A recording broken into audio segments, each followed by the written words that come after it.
अस्सलामुअलैकुम। मेरा नाम है मोहम्मद शादाब और आज मैं एक और वीडियो लेकर हाज़िर हुआ हूँ हुब के ताल्लुक़ से। जो लोग मोहब्बत का अमल कर कर के थक चुके हैं, उनका अमल असर नहीं करता, तो वो शख्स इस नक्श को ज़रूर आज़माए, इस अमल को ज़रूर आज़माए, तो इंशाअल्लाह मुकम्मल तौर पर उसको कामयाबी मिलेगी। अब एक छोटी सी बात मैं आपको समझा दूं कि किस तरह के मसले में ये तावीज़ असर करेगा। बाज़ आमिल इस तरह से करते हैं कि नाजायज़ मसले को लेकर के एक जायज़ अमल को इस्तेमाल करते हैं, जबकि सामने वाला शख्स झूठ बोल रहा होता है और आमिल को ये लगता है कि वो सच बोल रहा है। अक्सर हजरात इस तरह का वाक़या पेश करते हैं कि आमिल को सारी बातें इस तरह की बताते हैं कि ऐसा लगता है कि हाँ, ये बंदा वाकई सच बोल रहा है, सामने वाले की ही गलती है, इसकी कोई गलती नहीं है।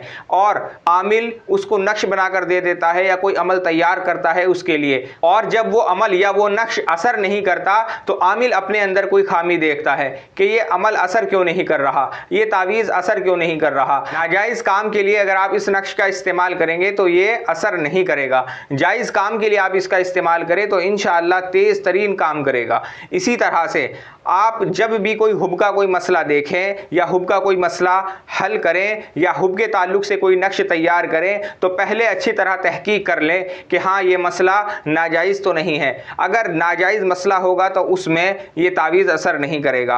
अब बात करता हूँ कि किस जगह आप इसको इस्तेमाल करेंगे। मियाँ बीवी में मोहब्बत पैदा करने के लिए आप इसका इस्तेमाल कर सकते हैं। अक्सर आजकल के माहौल में इस तरह से बहुत ज़्यादा है कि बीवी लड़के अपने मायके चली जाती है और वहाँ से वापस नहीं आती और बाज़ मर्तबा तलाक तक की नौबत आ जाती है। इस तरह का मसला अक्सर हो रहा है।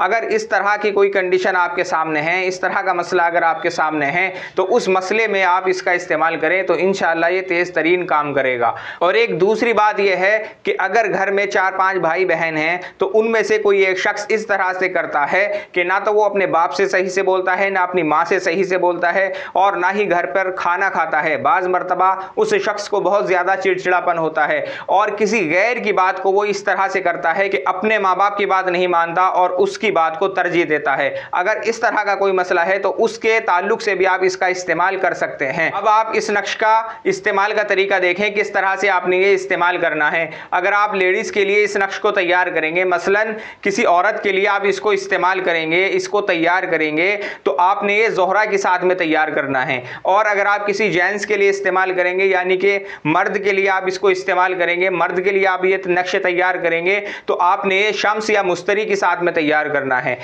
अब आप नक्श बनाने का तरीका देखें। सबसे पहले आपने ऊपर लिखना है 786, उसके बाद 16 खानों का बॉक्स बनाना है और बॉक्स बनाने के बाद आपने इसे अर्के गुलाब और ज़ाफ़रान से भरना है। अगर आपके पास अर्के गुलाब और ज़ाफ़रान ना हो तो आप इसको पीली स्केट से भी भर सकते हैं। आपने मशरिक़ की तरफ अपना रुख करना है। अगर किसी को सिमत का इल्म नहीं है, जिस शख्स को सिमत का इल्म नहीं है, वो मगरिब की तरफ अपना रुख करके इस नक्श को लिखे, यानी कि जिधर की तरफ मुँह करके नमाज पढ़ते हैं उधर की तरफ अपना रुख करें और इस नक्श को बनाना शुरू कर दें।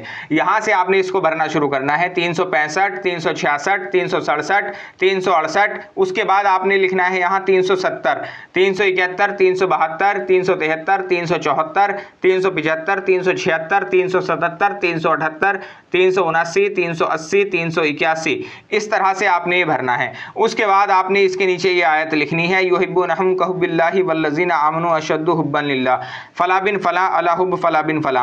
पहले शख्स का नाम लिखना है जिसके लिए आप काम कर रहे हैं, उसका नाम, उसकी माँ का नाम, बीच में आप लिखेंगे अलाहुब, उसके बाद जिसके लिए कर रहे हैं उसका नाम, उसकी माँ का नाम और नीचे आप लिख देंगे मोहब्बत शदीद हो। इस तरह से आपने ये 2 नक्श तैयार करने हैं। 2 नक्श आपने ये तैयार करने हैं और इसके ऊपर आपने 101 मरतबा यही आयत पढ़कर दम करना है। दम करने के बाद अब आप क्या करेंगे, एक नक्श तो आप अपने गले में पहन लेंगे या अपने दाएं बाजू में बांध लेंगे और दूसरा नक्श आप अपने घर में रख लेंगे। अगर कोई शख्स किसी को बुलाने के लिए अमल कर रहा है तो वो बिल्कुल इसी तरह से करेगा कि एक नक्श अपने बाजू में बांध ले और दूसरा नक्श अपने घर में किसी वजनदार चीज के नीचे रख दे और रोजाना एक तस्बीह इसकी पढ़ता रहे। इस आयत की रोजाना इशा के बाद एक तस्बीह पढ़ता रहे, कम से कम 21 दिन इस अमल को जारी रखे तो इंशाअल्लाह 21 दिन के अंदर अंदर काम हो जाएगा। ये अमल मुजर्रब है, आप इस अमल का इस्तेमाल करें तो इंशाअल्लाह आपको कामयाबी मिलेगी। आज की इस वीडियो में इतना ही और किसी ताल्लुक से अगर आपका कोई सवाल है तो आप मेरे व्हाट्सएप नंबर पर मुझसे राब्ता करें या मुझे कमेंट करें।